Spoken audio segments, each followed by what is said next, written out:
Hello all of you beautiful people, Red Skull here, and I'm back with another video today. I've been thinking about the topic of this video since before the EU dueling tournament, and now it's time to actually pull the trigger. I am taking a break from Chivalry 2, and in this video I'll explain why it is and how it came together, and why it's not just competitive dueling I'm taking a break from. I will be back for updates, and if the game ever gets fixed, I'll think about going in hard again, but at the moment it just doesn't seem worth the hassle anymore. The straw that broke the camel's back was not something that happened in game, but rather the blatant ignorance and incompetence the developers of Chivalry 2 show when updating the game, as well as during any conversation with someone that validly criticizes their work. I stand by my statement that Chivalry 2 is a great game with even more potential, the best combat system in the genre, and could be a big thing if handled correctly, but the direction it's taking right now does not promise a bright and blissful future. For any of you guys not in the know, since the release of the game in June 2021, there have been countless issues with it so far, and they seem to only get worse and greater in numbers as time goes by. The community and player base have been lied to in many cases now. Banner Studios has promised fixes for one thing and broke 3 others in the process, and keep telling the community, so us, that we're wrong, hypocrites, or just imagining things, and that we hate the game or studio for no reason. My question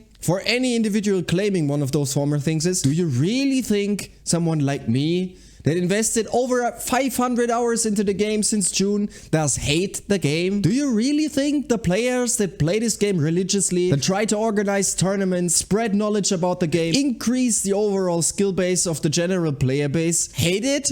Or do you think we have no clue about the game's mechanics, even though some of us spent hours upon hours trying to replicate things in duel yards, figuring out new moves and ways to trick our enemy, and yes, of course, exploit the systems provided to the maximum? It's no secret that the game's overall performance and hit rate have taken a huge hit since the Galen Court and later updates. Frame rates tank randomly, especially on the new maps. Some regions like South America didn't even have servers to play on at all for weeks on end. Others just randomly get match made all around the globe, having to play with over 300 ping. There have been 2 patches trying to fix these server issues by now, and as with every other update or fix the game has gotten since release, they did fix one problem. The servers fill up with players now. Good, right? So lobbies don't stay 10v10 all the time, but server performance has taken another hit in this process. Average ping has increased by around 40 for most of the player base. People start randomly teleporting all over the maps. Even on dual servers with less than 10 people present at a time, these things happen a lot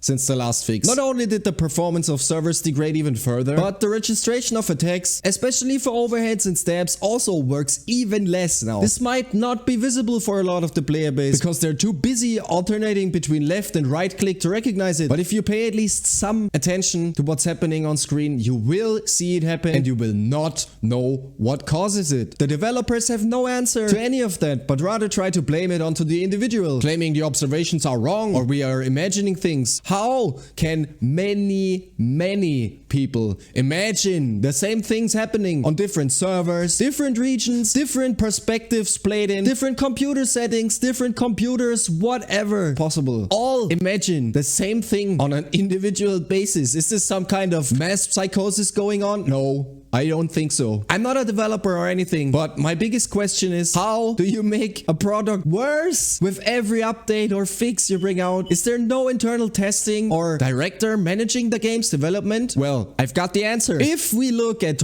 Banner Studios' website and the career section, we know the answer is no, there is not. Where is all the money from Epic, the supposed 1 million sold copies of the game, and all the microtransaction money going to? I love the game, and I want to see it improve in the future, but for now, the vision really is bleak. The player base is dying out, there's no significant progress on anything that has been promised since release. The 40 players game mode got removed to populate the flagship 64 player mode, but the performance of that got busted with these so-called fixes. The arena game modes are lazily slapped together, and it takes more time to find a match and warm up than most of the fights you find in there, since there's no skill-based matchmaking or ranking at all. The real duels communities are dying out with no new blood coming in, since the server browser is still hidden behind menus and bugs. Servers don't show player counts, randomly disappear from the list, or cannot be found at all. No updates on console server browser anywhere either.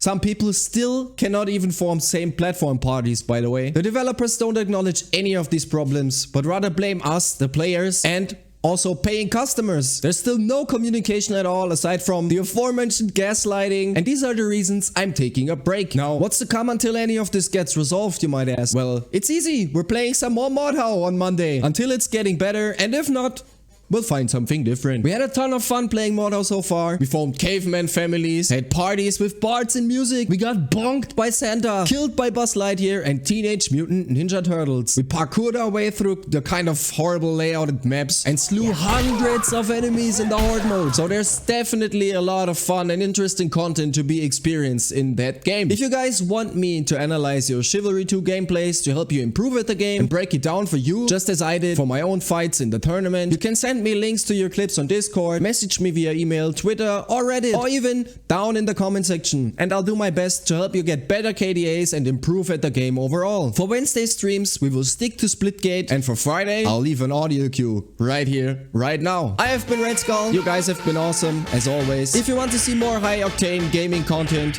please subscribe to the channel. It really makes my day and helps me figure out what to do in the future.